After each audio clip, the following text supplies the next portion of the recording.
നോക്കുകുത്തിയ ചട്ടഞ്ചാലിലെ oxygen പ്ലാന്റും 3,30,00,000 നമുക്കൊന്ന് കാണാം. നടത്തിപ്പ് ചുമതല ഏറ്റെടുക്കാൻ ആളില്ലാത്തതുകൊണ്ട് പൂട്ടിക്കിടക്കുകയാണ്.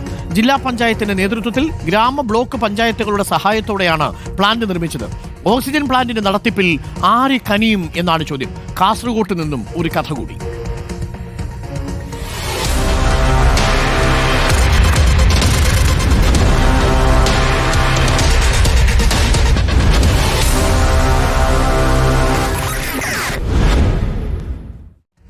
$3,30,00,000 ഓക്സിജൻ പ്ലാന്റ് ആണത്രേ.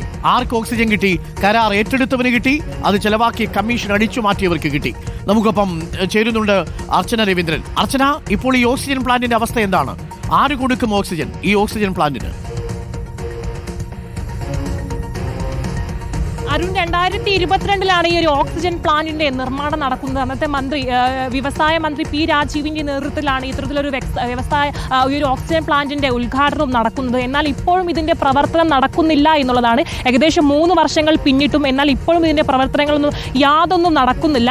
ജില്ലാ പഞ്ചായത്ത് മുൻകൈയെടുത്താണ് ഈ ഒരു ഓക്സിജൻ പ്ലാന്റ് ചട്ടഞ്ചാലിൽ നിർമ്മിക്കുന്നതും. ഗ്രാമ ബ്ലോക്ക് പഞ്ചായത്തുകളുടെ സഹായത്തോടെയാണ് ഈ ഒരു പ്ലാന്റ് നിർമ്മിക്കുന്നത്. നമുക്കറിയാം, കോവിഡ് സമയത്ത്, രണ്ടാമത്തെ കോവിഡിന്റെ സമയത്തെല്ലാം ഈ ഒരു ഓക്സിജന്റെ ക്ഷാമം നന്നായിട്ട് വിവിധ ആശുപത്രികളിൽ നേരിട്ടിട്ടുണ്ടായിരുന്നു. ഈ ഒരു സാഹചര്യത്തിലാണ് ഇത്തരത്തിൽ കാസർഗോഡ് സ്വന്തമായ ഒരു ഓക്സിജൻ പ്ലാന്റ് വേണമെന്നൊരു ആവശ്യത്തിലൂന്നിയാണ് ഇവർ ഇത്തരത്തിലൊരു പ്ലാന്റ് നിർമ്മിക്കാൻ ഉദ്ദേശിക്കുന്നത്. എന്നാൽ ഇപ്പോഴും ഇതിന്റെ പ്രവർത്തനങ്ങൾ യാതൊന്നും നടക്കുന്നില്ല. ഏകദേശം 3,30,00,000 രൂപ ചെലവാക്കിയാണ് ആരോട് ഇത്തരത്തിലൊരു പ്ലാന്റ് ഇവിടെ ഈ ചട്ടഞ്ചാലിൽ നിർമ്മിച്ചിരിക്കുന്നത്. ഈ ഒരു വ്യവസായ പാർക്കാണ്. വ്യവസായ പാർക്കോട് ചേർന്നാണ് ഈ ഒരു പ്ലാന്റ് നിർമ്മിച്ചിരിക്കുന്നത്. എന്നാൽ ഇപ്പോഴും ഇതിന്റെ പ്രവർത്തനങ്ങൾ യാതൊന്നും നടക്കുന്നില്ല. ഗുജറാത്തിൽ നിന്നും മറ്റും കൊണ്ടുവന്ന ഉപകരണങ്ങളാണ് ഇതിന്റെ ഉള്ളിലുള്ളത്. എന്നാൽ ഈ ഉപകരണങ്ങളെല്ലാം ഇപ്പോഴും തുരുമ്പടിച്ചിരിക്കുന്ന ഒരവസ്ഥയിൽ തന്നെയാണ് ഇപ്പോഴും ഉള്ളത്. ദിവസവും 200 സിലിണ്ടർ നിറയ്ക്കാൻ ശേഷിയുള്ള ഒരു ഓക്സിജൻ നിറയ്ക്കാൻ ശേഷിയുള്ള ഒരു പ്ലാന്റ് കൂടിയാണ് ഇത്. വ്യവസായ ആവശ്യങ്ങൾക്ക് വേണ്ടിയുള്ള ഓക്സിജൻ വരെ ഈ ഒരു പ്ലാന്റിൽ നിർമ്മിക്കാം എന്നതാണ് സർക്കാരിന്റെ ഭാഗത്തു നിന്നും ഉണ്ടാകുന്ന വാദം. എന്നാൽ ഇപ്പോഴും ഇതിന്റെ പ്രവർത്തനങ്ങൾ യാതൊന്നും നടക്കുന്നില്ല. നമുക്കറിയാം, കോവിഡിന്റെ സമയത്ത് വലിയ ബുദ്ധിമുട്ടായിരുന്നു നമുക്ക് എല്ലാവർക്കും ഉണ്ടായിരുന്നത്